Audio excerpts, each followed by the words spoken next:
大家好，我是文中野。湖南的神秘之地张家界，其实它除了千年的禁地神汤湾之外，还有一处圣地是非常神秘的，它就是黄石寨。我们要说张家界黄石寨的千年历史离不开一个重要的历史人物，是谁呢？张良。我们要说起张良这个人，众所周知他与韩信、萧何并称为汉初三杰，也是刘邦夺得天下重要的一个军师。等到刘邦夺得天下之后，张良呢却看破了红尘，与赤松子一起上山游玩，过着悠闲的生活，也劳累了一辈子了，打了一辈子仗，就想找一个风景优美的地方度过最后的晚年生活。而这个地方就是我们现在张家界景区的黄石寨，并且还流传了另一个传说，说张良要在晚年找一个安静的地方修炼仙丹。但是张良的晚年过得并不顺利，因为当时还有一个人不放过他，也可以说张良不死，这个人睡不着。那么这个人是谁呢？正是刘邦的妻子吕后。也可以说张良不死，这个人睡不着。那么这个人是谁呢？正是刘邦的妻子吕后。张良呢也当然是有内线的，所以他得知吕后要派兵来黄石寨捉拿自己非常的生气。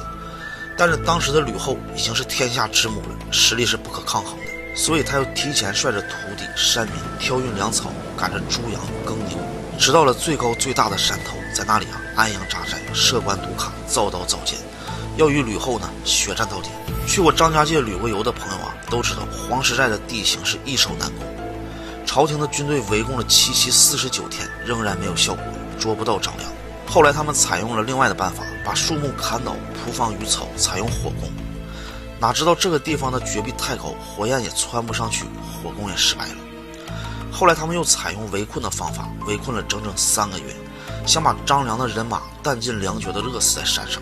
这一招果然厉害，运上山的粮食都吃光了，猪羊都杀完了，最后不得不杀牛充饥，一切能吃的东西都吃光了。在这生死存亡的时候，张良一下想起一个人，是谁呢？正是他的师傅黄石公。黄石公这个人是被列入道家神谱的人物，在秦汉时期归隐的一位神秘人物。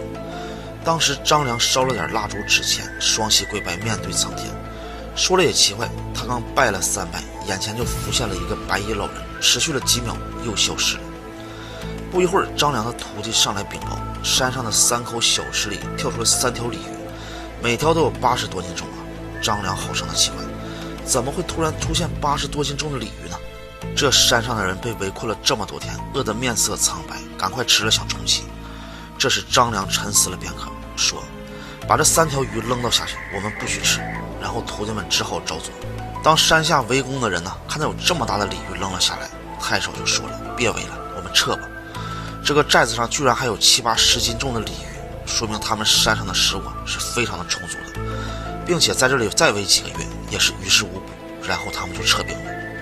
撤兵以后，张良说：你们不知道这是我的师傅黄石公赐给我们的天鱼，救助我。雨过天晴之后呢，这个青岩上山的人又过上了安居乐业的日子。